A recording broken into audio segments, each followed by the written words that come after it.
Combien de fois avons-nous entendu parler des meilleurs investisseurs du monde? S'il est fréquent de citer des noms comme Ray Dalio, célèbre pour sa gestion macroéconomique, Warren Buffett, l'oracle d'Omaha, Michael Burry connu pour avoir anticipé la crise et subprime, ou encore Tim Simons, maître des algorithmes de quantitative trading, il existe des traders inattendus qui ne viennent ni de Wall Street, ni de la Silicon Valley. Il s'agit d'un de ces traders surprenants, un haut responsable politique américain, une figure de premier plan du Parti démocrate qui a réussi à battre les marchés de manière répétée. Il s'agit bien sûr de Nancy Pelosi, l'une des femmes les plus puissantes de la politique américaine. Une femme dont la fortune nette a plus que doublé en l'espace de 10 ans, passant d'environ 120 millions de dollars à près de 250 millions de dollars. Mais alors Nancy Pelosi est-elle simplement une investisseuse talentueuse ou bénéficie-t-elle d'un accès privilégié à l'information? Ses succès en bourse sont-ils le résultat d'une chance improbable ou d'une stratégie minutieusement orchestrée teintée des pratiques les plus controversées de la politique? C'est précisément ce que nous allons voir aujourd'hui dans cette nouvelle vidéo.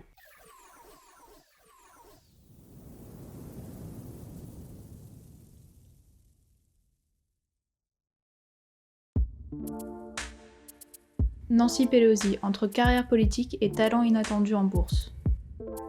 Bonjour à toute la communauté et bienvenue pour une nouvelle vidéo, je suis Mathieu de la chaîne Libre et Riche. Pour mieux comprendre l'ampleur du scandale financier auquel nous sommes confrontés, il peut être utile de revenir au début de la carrière de notre chère politicienne. Nancy Pelosi est née à Baltimore en 1940 au sein d'une famille italo-américaine politiquement active. Son père, Thomas Alessandro Jr., était un homme politique influent, ayant été maire de Baltimore et membre du Congrès. Cette immersion précoce dans la politique façonnera la carrière de Pelosi, qui a gravi les échelons du Parti démocrate pour devenir l'une des figures les plus puissantes de Washington. Elle est entrée au Congrès en 1987 et a rapidement gravi les échelons pour devenir la première femme présidente de la Chambre des représentants en 2007, un poste qu'elle a occupé à 2 reprises, de 2007 à 2011, puis de nouveau de 2019 à 2023. Pelosi est connue pour son rôle central dans l'adoption de nombreuses lois majeures, y compris l'Affordable Care Act, plus connu sous le nom d'Obamacare. Mais ce qui est moins connu du grand public, c'est son parcours en tant qu'investisseur. Alors que beaucoup la connaissent pour ses compétences politiques, Nancy Pelosi s'est également révélée être une investisseuse redoutable. Son portefeuille, souvent géré en collaboration avec son mari, Paul Pelosi, a régulièrement surpassé les indices boursiers de référence avec des rendements impressionnants, même en période de volatilité des marchés.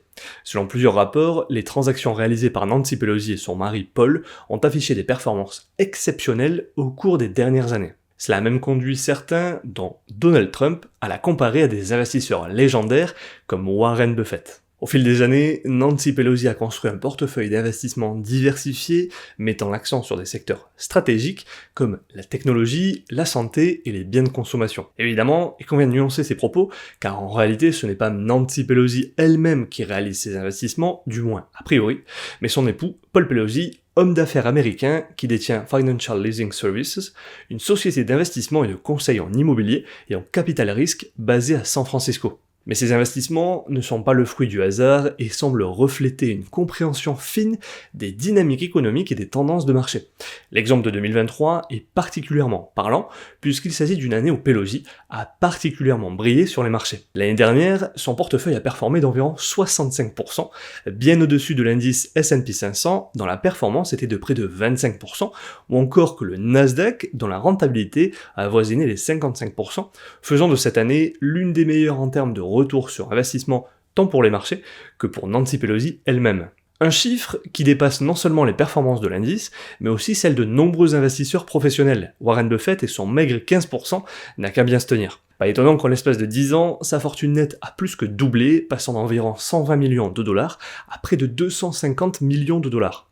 Ce sont d'ailleurs précisément ces différents succès qui ont attiré l'attention du fisc américain à l'été 2021, menant à des contrôles stricts des actions des membres du Congrès et la volonté d'une réforme aux États-Unis visant à interdire aux membres du Congrès de négocier des actions, mesures vis-à-vis desquelles Nancy Pelosi s'était évidemment opposée. Politique, bourse et informations privilégiées. Arrivé à ce stade, la question que l'on se pose tous est: les hauts responsables politiques américains sont-ils autorisés à investir en bourse? La réponse est clairement oui. Les responsables politiques américains ainsi que les membres du Congrès et d'autres fonctionnaires peuvent investir leur argent en bourse, ce qui n'a rien d'anormal et encore heureux. Cependant, des lois et des régulations sont en place pour éviter les conflits d'intérêts et l'utilisation d'informations privilégiées.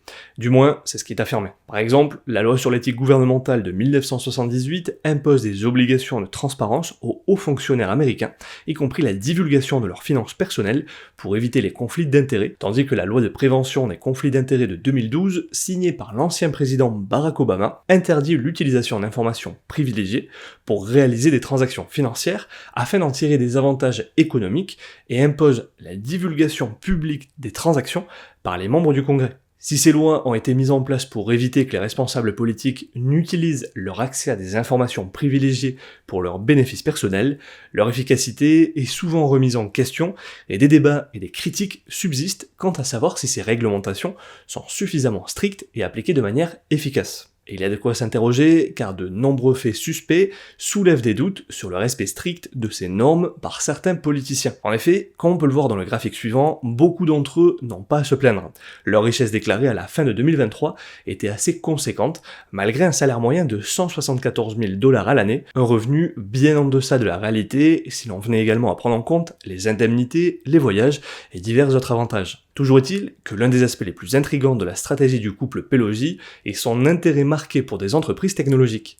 L'un des cas les plus controversés s'est sans aucun doute déroulé en 2022, et il y a 2 ans, Nancy Pelosi s'est rendue à Taïwan dans le cadre des tensions géopolitiques avec la Chine, affirmant l'engagement indéfectible des États-Unis à soutenir la démocratie dynamique de Taïwan. Si cette visite a provoqué un tollé international et a eu des répercussions géopolitiques significatives, ce qui est particulièrement intéressant, c'est de voir comment ce type d'action publique peut avoir des implications économiques et boursières. Les décisions politiques de Pelosi ne se limitent pas aux sphères diplomatiques, elles influencent aussi les marchés, parfois de manière directe et parfois de manière plus subtile. Aussi curieux que cela puisse paraître, cette même année, Pelosi a investi massivement dans des entreprises comme Nvidia, un acteur clé du secteur des semi-conducteurs. Cet investissement s'est avéré particulièrement lucratif lorsque seulement quelques mois plus tard, le Congrès américain adoptera la CHIPS Act, une loi qui a eu un impact significatif sur les entreprises de semi-conducteurs comme Nvidia, qui peuvent bénéficier de subventions et d'incitations fiscales pour étendre leur capacité de production aux États-Unis. Pas étonnant que le cours de ces mêmes actions ont littéralement explosé suite à la mise en œuvre de la loi,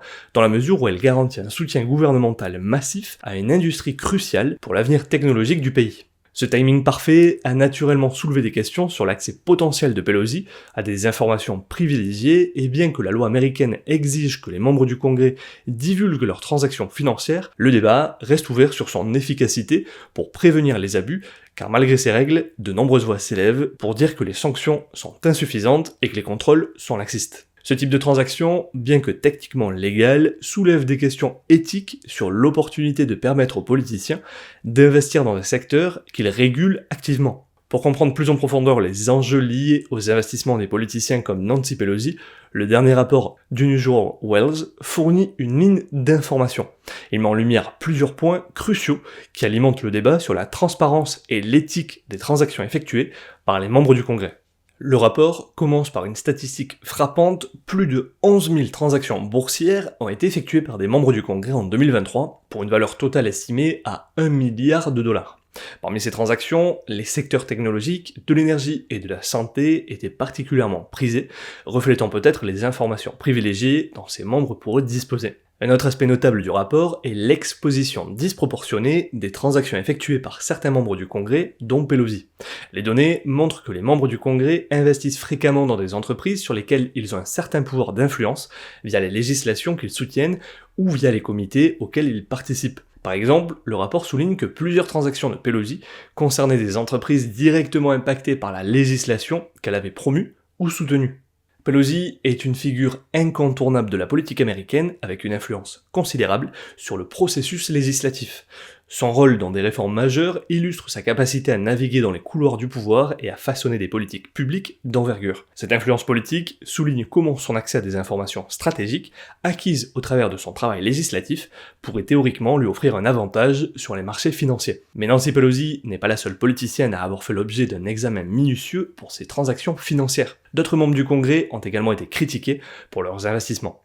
Par exemple, Richard Burr, ancien sénateur de Caroline du Nord, a été impliqué dans une controverse majeure en 2020. Juste avant que la pandémie de Covid-19 ne devienne une crise mondiale, Burr a vendu une grande partie de son portefeuille d'actions pour un montant de 1,6 million de dollars, évitant ainsi des pertes significatives. Cette vente a eu lieu peu après qu'il a reçu des briefings confidentiels sur l'ampleur potentielle de la pandémie, ce qui a conduit à des accusations de délit d'initié. Le cas de Burr illustre les risques et les défis liés à la réglementation des transactions financières des politiciens. Bien que Burr ait nié toute malversation, son cas a soulevé des questions similaires à celles soulevées par des transactions de Pelosi. Dans quelle mesure les politiciens peuvent-ils utiliser leurs connaissances pour se protéger ou profiter financièrement sans enfreindre la loi? Évidemment, comme bien souvent, il a été jugé non coupable, car cela est bien connu, il n'y a évidemment rien d'anormal dans le fait de liquider son portefeuille 5 jours avant que le krach boursier de février 2020 éclate. Au-delà des questions éthiques, il y a également des implications économiques plus larges à considérer. Si les politiciens continuent à profiter d'informations privilégiées pour réaliser des investissements lucratifs, cela pourrait créer une distorsion du marché. La confiance est l'une des pierres angulaires des marchés financiers et elle permet aux investisseurs de croire en la stabilité et en l'honnêteté du système dans lequel ils investissent. Si cette confiance est sapée par des soupçons d'utilisation d'informations privilégiées par des politiciens, cela peut avoir des conséquences graves. Par exemple, une baisse de confiance pourrait entraîner une volatilité accrue, des retraits massifs de capitaux et même une diminution des investissements à long terme, ce qui affecterait évidemment l'économie dans son ensemble. Les implications pour les sociétés sont également préoccupantes. Si les politiciens s'enrichissent de manière disproportionnée par rapport à la population en général, cela pourrait exacerber les inégalités économiques et sociales entre une élite de hauts fonctionnaires et le reste du peuple, renforçant ainsi la sensation de déconnexion entre ces deux mondes. En effet, les transactions financières des politiciens comme Nancy Pelosi ne se limitent pas à des gains individuels, elles ont également des répercussions sur la perception globale des marchés financiers par le public et les investisseurs. Lorsqu'un politicien réalise des gains substantiels grâce à des transactions qui semblent parfaitement synchronisées avec des décisions législatives ou des événements politiques majeurs, cela soulève des doutes sur l'intégrité du système financier. Ces doutes peuvent éroder la confiance des investisseurs, tant individuels qu'institutionnels, dans l'équité des marchés, d'autant plus lorsque l'on sait que les politiciens ont 45 jours pour déclarer leurs transactions et que certains ne respectent même pas cette obligation sans qu'aucune sanction ne soit appliquée, ce qui laisse amplement le temps à des profits injustifiés, alors même que, dans le même temps, les investisseurs professionnels doivent déclarer leurs transactions sous quelques jours. En conclusion, les transactions financières de Nancy Pelosi et d'autres politiciens américains soulèvent des questions cruciales sur l'éthique, la transparence et l'intégrité de nos institutions démocratiques. Bien que les profits réalisés par ces politiciens puissent être techniquement légaux, ils soulignent les failles d'un système qui permet à ceux qui ont le pouvoir de profiter de leur position de manière disproportionnée. Une nouvelle fois, nous ne jouons pas tous selon les mêmes règles. Et toi, que penses-tu de cette situation? Crois-tu que les réformes suffiront à restaurer la confiance ou penses-tu que le système est trop corrompu pour être réparé? Que penses-tu de la situation en France? N'hésite pas à me le faire savoir dans les commentaires sous cette vidéo. Comme tu le sais, nous la lisons tous et répondons à chacun d'entre eux. Si tu as trouvé cette vidéo intéressante, n'oublie pas de la liker et t'abonner à la chaîne. Active aussi la cloche pour ne manquer aucune de nos nouvelles vidéos. Et rappelle-toi que la différence entre ce que tu es et ce que tu veux être réside dans ce que tu fais. Deviens libre et riche.